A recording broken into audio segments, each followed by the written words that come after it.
God bless you, men and women of God. This is your girl, Poetically His, coming to you with my testimony on low self esteem. So here it is, and I pray that somebody overcomes through this testimony.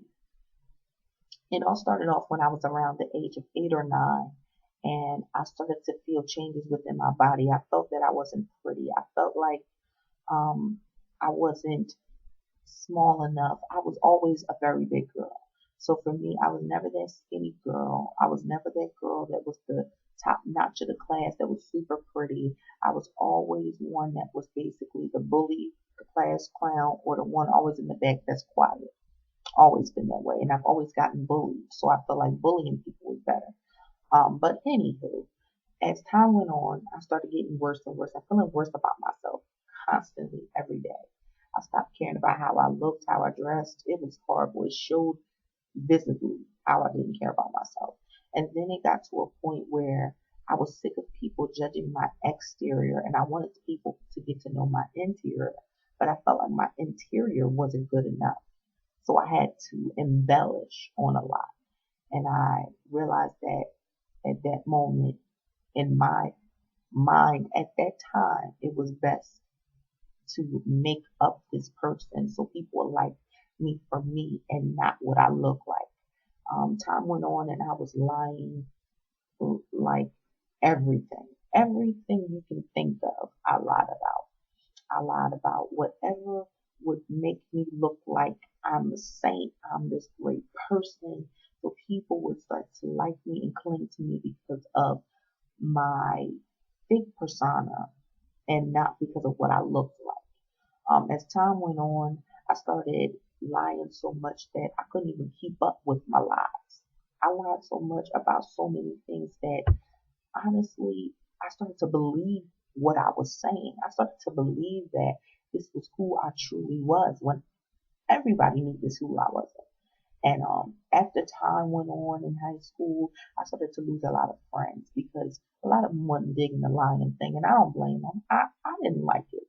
It was like something that was like coming out of me. It's like it came out like throw up. It just kept coming up, kept coming up, kept coming up, and I couldn't stop it. I lied even when my heart was telling me to tell the truth. It just would not happen. So time went on and I started losing a whole bunch of friends and it started to eat me up mentally and physically. I started to eat more and eat more and eat more, and I found myself getting heavier and heavier because I kept getting more depressed every time I lost friends due to the lies that I told because I just wanted people to like me for me. Um, but at that time, I didn't understand where it was coming from.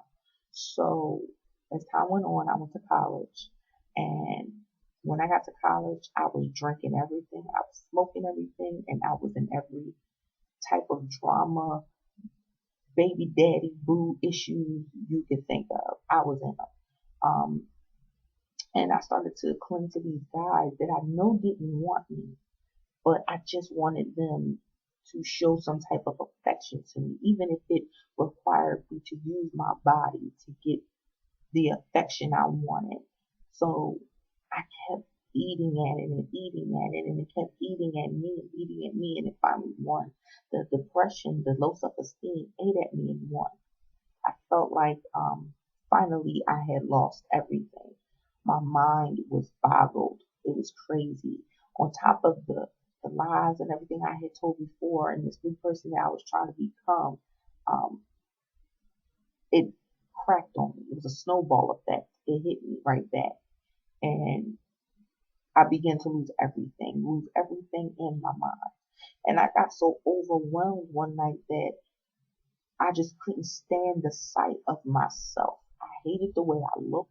I hated who I was. I hated my name. I hated everything about me to the point that I wanted to kill myself.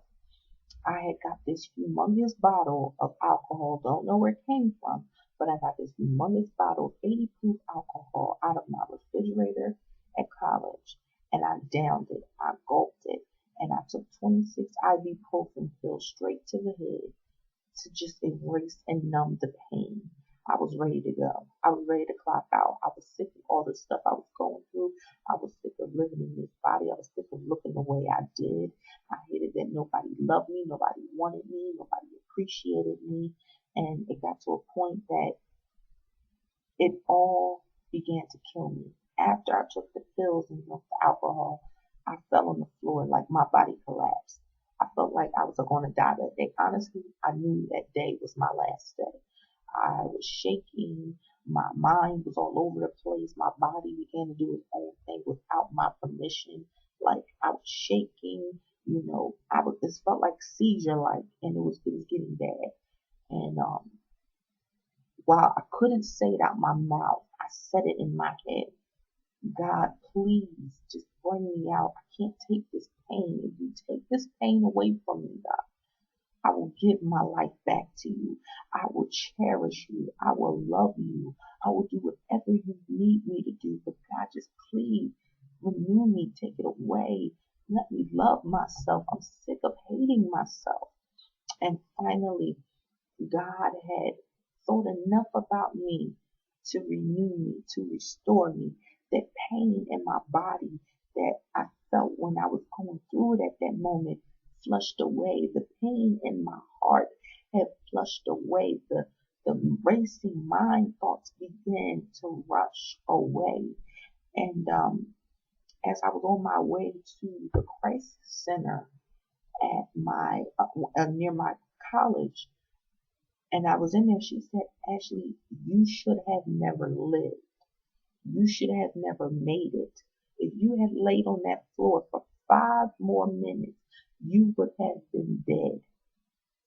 And that's when I knew God was real and that He loved little old me enough, and that I was that beautiful and that I was that wonderful, that He decided to think about me and pull me out when I shouldn't have been pulled out.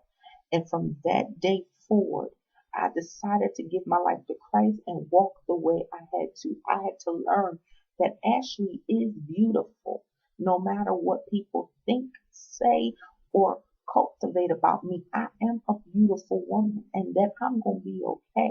And even though I don't look like a supermodel, even though my hair isn't long and flowing, even though I don't have the best curvaceous body, God loves me, and He created me to be who I am, and that God has me destined for something. And even though I don't see it, and even though I don't feel my greater, God has something greater in store for me. So even though you're going through this process where you feel like, I don't feel pretty enough, I don't feel confident enough, I can't do this, I can't do that.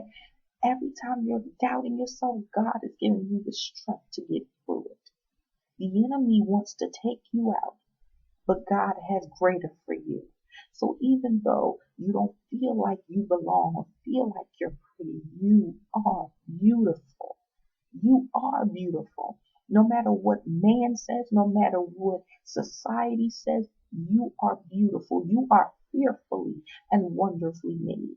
And if I had to go through all of that to see that right now, and I felt like I wasn't worth it, that I would never make it, that no man would ever love me, that I was never beautiful enough, God thought enough about me to send me my husband that I have today, that through all of my past, through my situations, through all the things that I've done, He still looked past all of that and He saw my greater, and He loved me, and He married me when I felt like no man would ever love me. I think sometimes us women get so caught up in image that we forget that we have the overall package. You may not be like somebody else, but you are you. You are beautiful, no matter what people say. Remember, God has greater for you. You are going to make it. And no matter what anybody tells you, you are beautiful. God bless you.